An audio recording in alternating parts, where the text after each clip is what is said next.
I wanted to take a second and do a review of the 301, the Endless Yard Sale in North Carolina. It's the first time I ever went, and I wanted to put this out on the Garage Sale Nation YouTube channel, but post it over here in Garage Sale Nation, the Facebook group.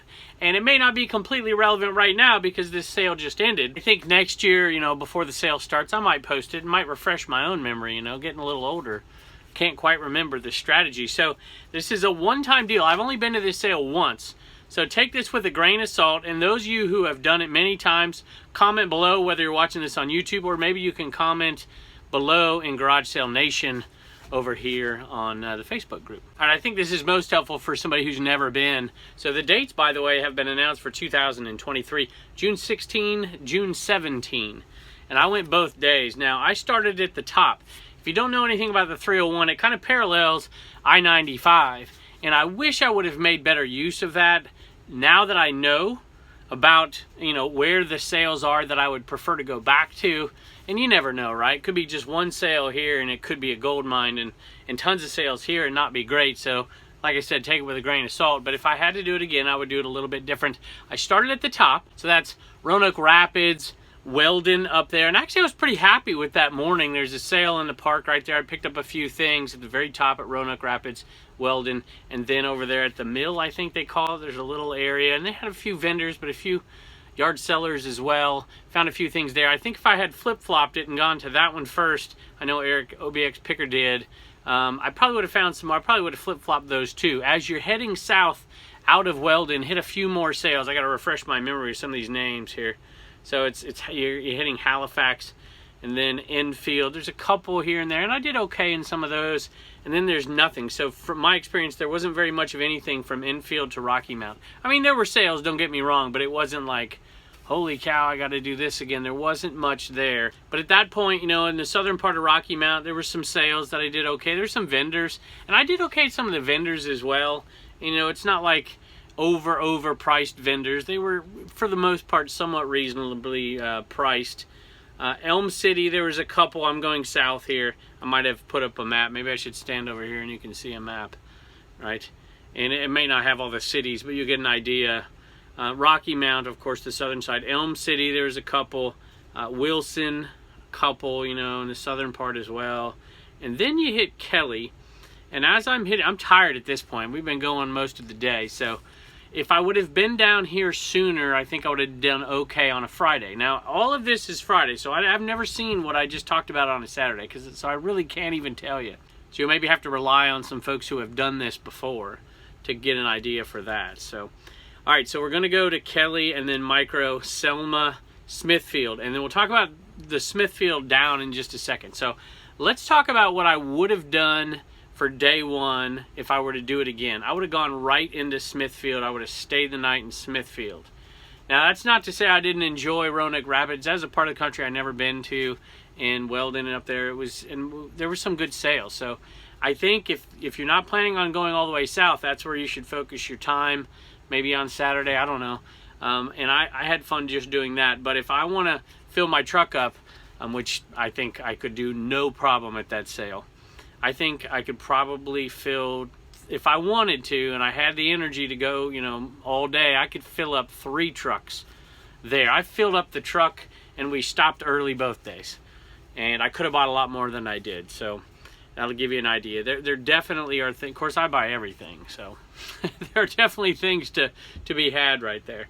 All right, so what I would have done is day one, I would have stayed Thursday night, and I would have stayed in Smithfield.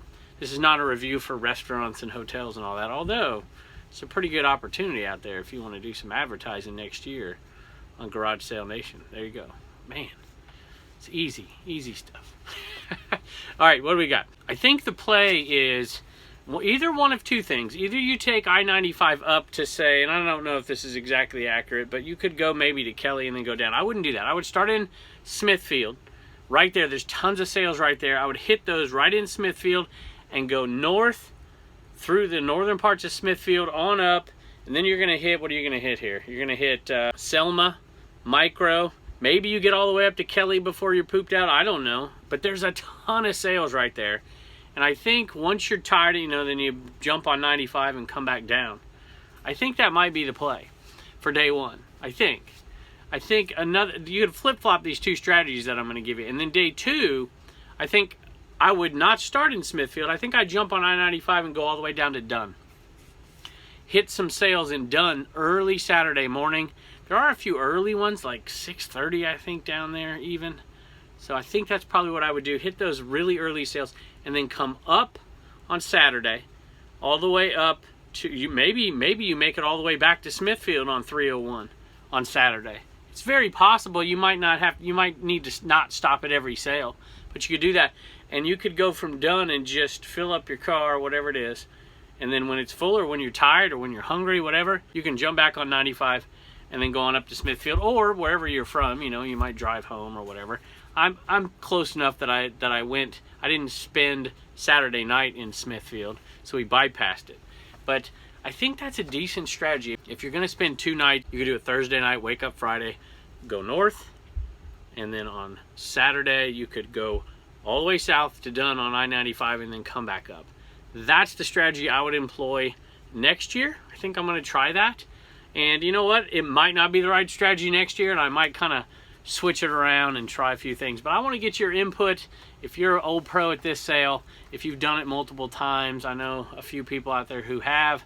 Tell me your input out there and tell me what you think in the comments below. I am curious to see, and we'll post this video. We're going to post it this year on Garage Sale Nation, and it's going to be housed on my what used to be Commonwealth Auctions, but is now Garage Sale Nation. Needs a new logo. And so we'll talk about it over there, and then maybe next year I'll take the link to this video in early June and say, hey, here's a little review, and ask for feedback so that people have a strategy. Another strategy would be to do exactly the opposite of what I just said. One of the things I love to do is when people zig, I zag, and it really can pay off sometimes. But I think generally speaking, the more sales you can go to, the better off you're going to be, even if the quality of those sales aren't quite as high. And this strategy, I think, encompasses that pretty darn well. So anyway, thank you, by the way, for joining Garage Sale Nation. I don't know when you're watching this video. If you're watching it on YouTube, maybe you don't know about Garage Sale Nation. Head on over to Facebook and subscribe, follow, become a member of that group. And we're going to announce a few things and some sales. Every time I go to one of these, I need to do one for the 100-mile garage sale in from Danville to Amherst, Virginia, and through Lynchburg, because I've been to that many times. It's not amazing, but it's there and it's okay.